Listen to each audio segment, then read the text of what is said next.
ओम नमो भगवते वासुदेवाय नमः। तो आप सभी का स्वागत है मेरे YouTube चैनल पर। आज हम सुनेंगे कार्तिक मास महात्म्य का 34वां अध्याय। तो प्रेम से बोलो बाके बिहारी लाल की जय। हे सूत जी, पीपल का पेड़ शनिवार को छोड़कर सप्ताह के बाकी दिनों में क्यों नहीं पूजा जाता? सूत जी ने कहा, समुद्र का मंथन करने से जो रत्न देवताओं को मिले उनमें से देवताओं ने लक्ष्मी और कौस्तुभमणि भगवान विष्णु को दे दी थी। भगवान विष्णु जब श्री लक्ष्मी जी से विवाह करने के लिए तैयार हुए तो लक्ष्मी जी ने कहा, हे प्रभु, जब तक मेरी बड़ी बहन का ब्याह नहीं हो जाता आप मुझे छोटी बहन से ब्याह कैसे कर सकते हैं? इसलिए आप पहले मेरी बड़ी बहन का ब्याह करा दीजिए, बाद में मुझसे ब्याह कीजिए, क्योंकि यह प्राचीन नियम है। सूत जी बोले, लक्ष्मी जी के ऐसे वचन सुनकर भगवान विष्णु जी ने लक्ष्मी जी की बड़ी बहन का ब्याह उद्दालक ऋषि के साथ कर दिया। वह लक्ष्मी बड़ी कुरूप थी, बड़ा मुख, चमकते हुए दांत, वृद्धा के समान शरीर, बड़े बड़े नेत्र और रूखे बाल। महर्षि उद्दालक भगवान विष्णु के आग्रह पर उससे ब्याह कर उसे वेद मंत्रों की ध्वनि से गुंजाते हुए अपने आश्रम में ले आए। वेद ध्वनि से गुंजित हवन के पवित्र धुएं से सुगंधित उस मनोहर ऋषि आश्रम को देखकर वह बहुत दुखी हुई।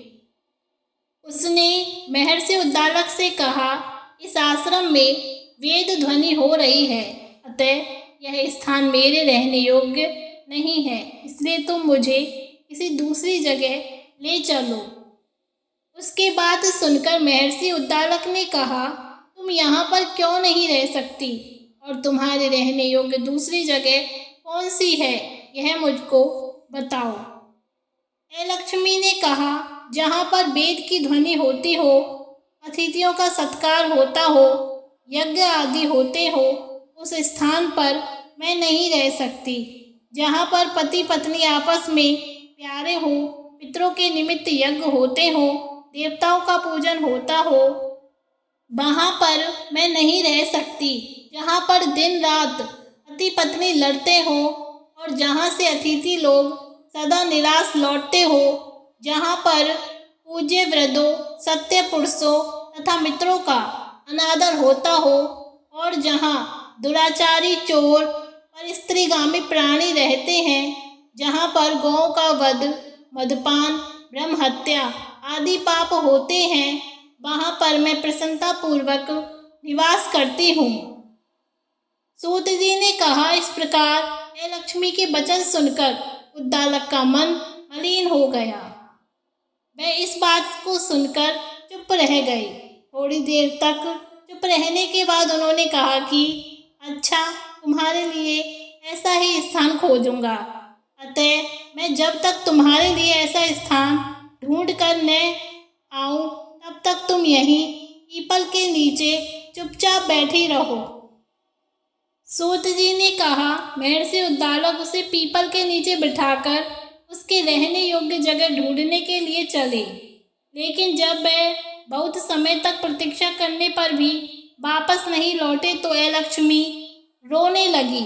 उसका बुरी तरह से रोना लक्ष्मी जी ने बैकुंठ में भी सुना तो वह व्याकुल हो गई।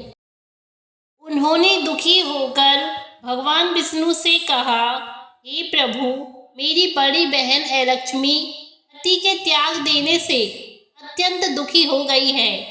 हे नाथ, यदि मैं आपकी प्रिय पत्नी हूँ तो आप उसे आश्वासन देने के लिए उसके पास चलिए।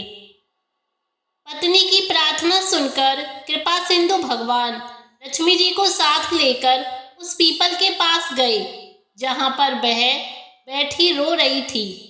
उसको आश्वासन देते हुए भगवान विष्णु ने कहा, हे लक्ष्मी, इसी पीपल की जड़ में तुम सदा के लिए निवास करो, क्योंकि मेरे ही अंश से इसकी उत्पत्ति हुई है और इसमें मेरा निवास रहता है। प्रतिवर्ष गृहस्थ लोग तुम्हारा पूजन करेंगे और उन्हीं के घर में तुम्हारी छोटी बहन निवास करेगी। स्त्रियों को विविध प्रकार के उपहारों से तुम्हारी पूजा करनी चाहिए। मनुष्यों को चाहिए कि वह पुष्प, धूप, दीप, गंध आदि से तुम्हारी पूजा करे, तभी लक्ष्मी जी उन पर प्रसन्न होंगी। सूत जी ने कहा, भगवान श्री कृष्ण सत्यभामा तथा पृथु और नारद का संवाद तुमको सुना दिया है, जिसके सुनने से ही मनुष्य के सब पाप नष्ट हो जाते हैं और उसे वैकुंठ की प्राप्ति होती है। तुमको जो पूछना हो तो पूछ सकते हो, उसे मैं विस्तार से कहूँगा।